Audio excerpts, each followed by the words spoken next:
Bwana Nicky, unaweza ukatuambia hongereni kwa mechi ya Burundi, ilikuwa vipi kwa upande wako? Tunamshukuru Mungu, kusema kwa upande wangu utakuwa unakosea. Ilikuwa ni teamwork.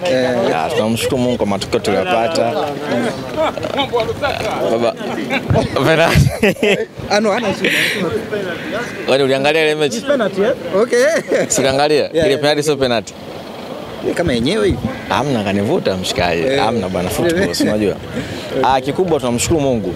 Tumepata matokeo ambayo hatukutarajia kuyapata, ila Simba sana kwa tulichokipata, kwa sababu kwa away kupata pointi moja inakuwa ni nzuri zaidi. Kwa hiyo tunajipanga kwa ajili ya mchezo wa nyumbani. Kilikuwa ni kitu ambacho mlitarajia au imekuwa ni kama surprise kwenu? No, sisi tumejipanga kushinda kwa kila mchezo wetu. Kwa hiyo kupata pointi moja pia ni nzuri. Kwao ni mbaya, kwetu sisi ni nzuri, kwa sababu sisi tumecheza away bado tuna goli la ugenini. Tuna mechi ya kujiuliza tarehe 25 tukiwa nyumbani. Kwa hata sare huko bila tumeenda, tukishinda tumeenda. Kwa hiyo tuna advantage bado. Kwa hiyo tunamshukuru Mungu kwa hiyo. Mwisho wa siku mna kikosi kizuri, wachezaji wenye uzoefu na watu wanatarajia makubwa kutoka kwenu. Kuelekea kwenye mchezo unaofuata, una nini cha kuambia mashabiki? Kwa wale wapenzi wa Singida waendelee kuisupport timu yao, kwa sababu tunawahitaji zaidi kwenye mchezo ujao, kwa sababu ni mchezo muhimu zaidi ambao kwenda kubeba ndoto ya klabu, kwa sababu tukipata matokeo tunaweza kufika mbali zaidi.